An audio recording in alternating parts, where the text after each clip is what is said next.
It's the Ringside Wranglers Wrestling Report with your host, Jack Jaw.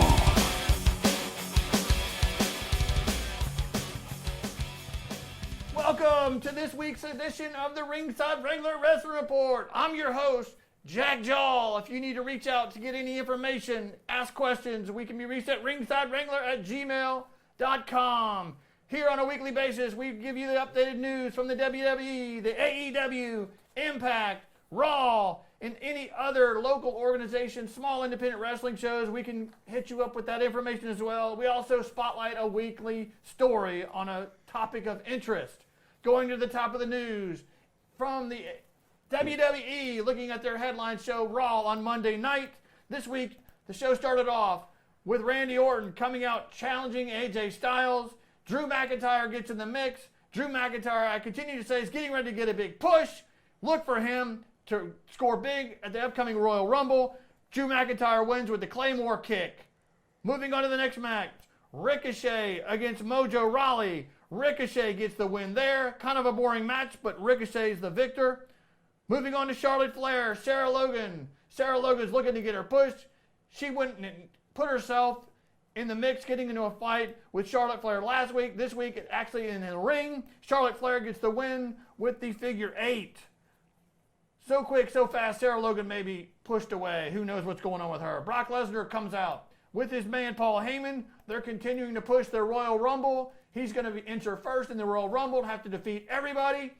I don't know what's going to happen there, but guess what? R-Truth comes out to try to get in the mix. He's out there going, what's up, what's up? Only to find out from Brock Lesnar, this is what's up, and he gets F5. It gets worse for R-Truth. In the process of leaving the ring, limping to the back, Mojo Rawley comes out there and pins him for the 24/7 title, so he loses that too. Moving on to a match with Rusev and Bobby Lashley. This was set up last week when they feuded with Lana and Liv Morgan. Rusev loses to Bobby Lashley. Also, Liv Morgan comes out there and gets involved. Liv Morgan gets splashed in the face by Lana. They feud on, and guess what? Next week on Raw, you've got a four-way mixed tag. Rusev with Liv Morgan, Bobby Lashley with Lana. Moving on, the Viking Raiders. They are out there again for a very low-time match. They get their win again. They're just going to continue on with the title. Kind of boring. They beat the Singh brothers. Becky Lynch comes out. She's ready to sign her contract to fight Osaka at the Royal Rumble. In the process, she comes out there to sign the contract. Guess what happens again? The green mist comes out of Osaka and really hacks off Becky Lynch. She goes to the back saying she will not be denied. She will destroy Osaka come the Royal Rumble. Aleister Black, Bobby Murphy, they fight. Aleister Black continues his push. He gets the win. Moving on to Eric Rowan, he comes out with his little cage with some kind of animal in there that he's freaking all these jobbers out. He takes out the other jobber right after he gets bitten by his own animal. I don't understand the storyline there, but it is kind of funny. Eric Rowan continues to dominate. He beats all these little small jobbers. Moving on to the main event of the night. It was a repeat from last week, but this time it's a fist fight match. You've got the Big Show, Kevin Owens, and with Samoa Joe fighting Seth Rollins in the AOP. It gets crazy. They go back and forth. Here comes Buddy Murphy. He comes out there and nut jobs the Big Show. They get the win. The show goes to black with AOP and Seth Rollins celebrating. Moving on to Smackdown. This week, you had Kane start the night off. He's out there talking about how he's been in so many Royal Rumbles. He's looking forward to this one. Guess what? The Fiend, Bray Wyatt, comes on the screen, starts taunting him. Kane sucks him in, only to have Daniel Bryan come out there and finally get his hands on the Fiend for the Fiend to disappear under the ring. It's crazy, but that's one of your main matches at Royal Rumble, the Fiend and Daniel Bryan. Moving on to John Morrison, he's getting his push as he comes back into SmackDown. He takes on Big E. Morrison gets the win. The next match, you had the Usos continuing their fight with the Revival from last week. Also, the Revival is a boring tag team. Old school. If you like that stuff, it's good. But guess what? The Usos get the win. They're big time. Look for them to continue to get their push. I'm guessing they're going to fight the Viking Raiders and finally take the title. Also, continuing from last week, Bayley and Lacey Evans. Last week it happened in the back. They went back and forth. Bayley loses to Lacey Evans in a non-title match. Lacey now is going to fight Bayley at the Royal Rumble for the title. Look for that Lacey Evans to take it, and possibly at WrestleMania, she will fight the boss, Sasha Banks. Moving on to Braun Strowman, continuation from last week also. He won a non-title match against Shinsuke Nakamura for the WWE Intercontinental title. He's calling him out, demanding his match. Look for that to happen at Royal Rumble. If Braun Strowman doesn't win it there, I'm not sure what they're going to do with him. They continue to tease that he's going to win the champion, but he never does. I think he'll do it this time at the Royal Rumble. Shinsuke's going down. Also, Alexa Bliss in the next match, Sonya Deville. The two of them fight. Bliss is just a grade A #1 heel. She goes on to beat Sonya Deville, and it looks like the Fire and Desire, Sasha Deville teaming up, her partner, she gets taken out with one of the guys from Big Strong Steel or whatever. I'm not sure what's going on with that. Sonya Deville and her Fire and Desire team maybe getting ready to get just taken apart. I don't know what's going on there. In the main event, you had Roman Reigns against Robert Roode in a table match. The winner of the match has to put his opponent through a table. This match immediately turned into a 3-on-3 six-way match, but ultimately Roman Reigns pushes Robert Roode through a table. He gets the win. Moving on to NXT. Oh, the Royal Rumble. Keep that graphic up, Punk. The Royal Rumble is next week. Next week, look for a rundown of the final lineup of that card. We'll cover that next week. But that's going to be a great Royal Rumble. It's going to lead into, like always, your WrestleMania event. The winner of the Royal Rumble gets the championship shot. Moving on to NXT, the third major organization from the WWE. Their matches, they continue on with the Dusty Classic. Here, you're working your way to the semifinals, working your way into the semifinals. You had Dunn and Riddle defeating Mark Andrews and Flash Morgan. And you had the young veterans, Gibson and Drake, taking out the Time Splitter. This right here is going to go on to the semifinals. The semifinals are next week. Next, one more, sir. One more. Right there we go. We've got the Undisputed Era taking on the young veterans, and you got Riddle and Dunn taking on the Imperium. That right there is going to set up the winners of those move on to the final, which they haven't said when they're going to have that. It looks like it's going to be on an AEW pay-per-view or something like that. The next match, NXT pay-per-view. The next match, you had a women's battle royal. The #1 contender will be named by who wins the Royal Rumble. This match was won by Bianca Belair.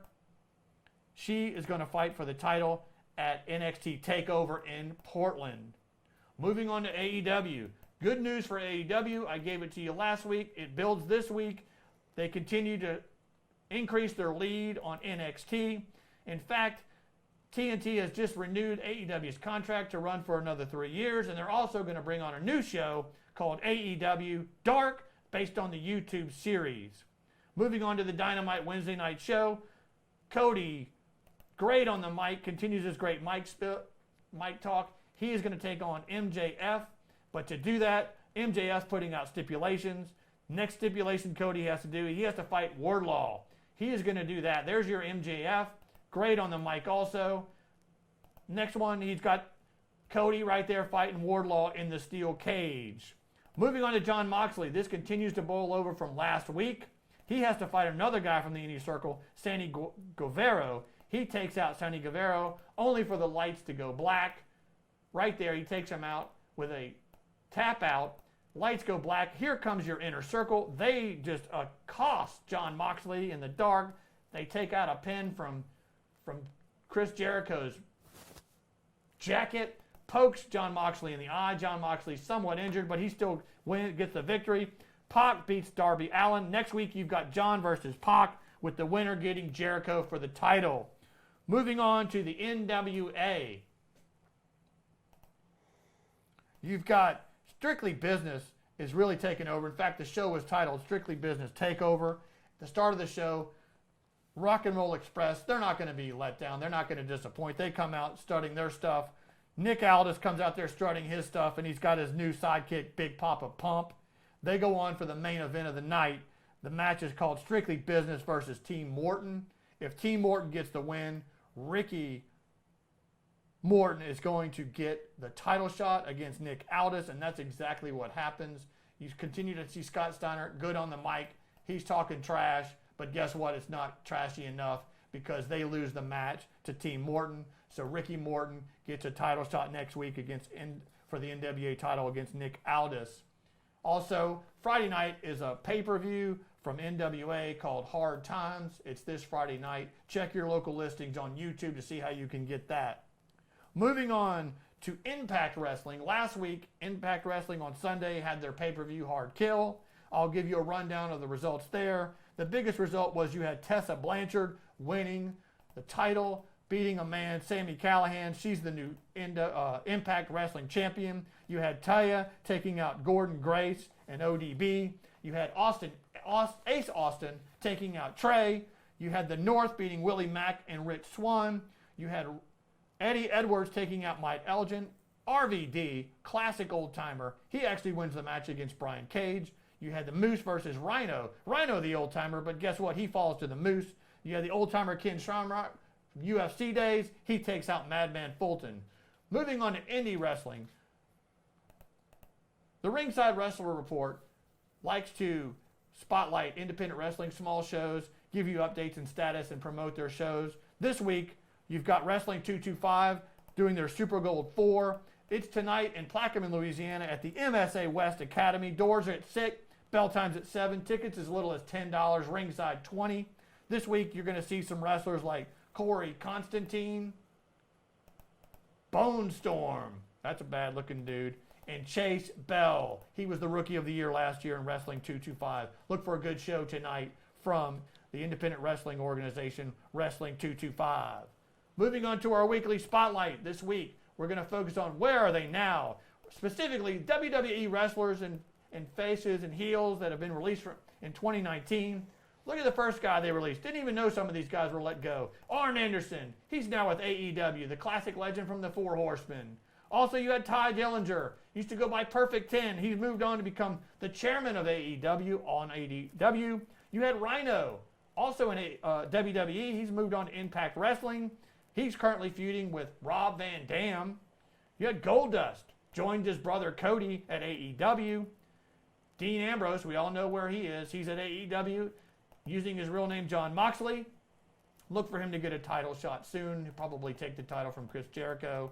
Eric Bischoff, who's always been a great executive. He was brought in as executive last year in Smackdown to become the executive producer. He was let go in October. And no wrestling associations right now, but I'm sure he'll be back soon. Sin Cara was let go in early December. He's currently wrestling with an AAA Wrestling.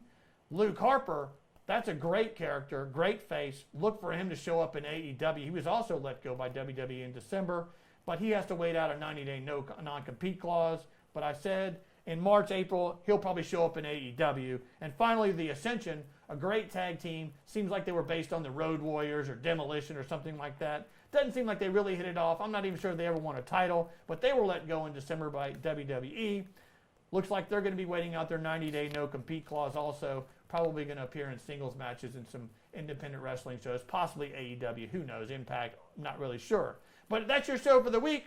Check out Ringside Wrangler Wrestling Report. Comment and like, subscribe on our YouTube channel. See you next week. I'm Jack Jaw. It's the Ringside Wranglers Wrestling Report with your host, Jack Jaw.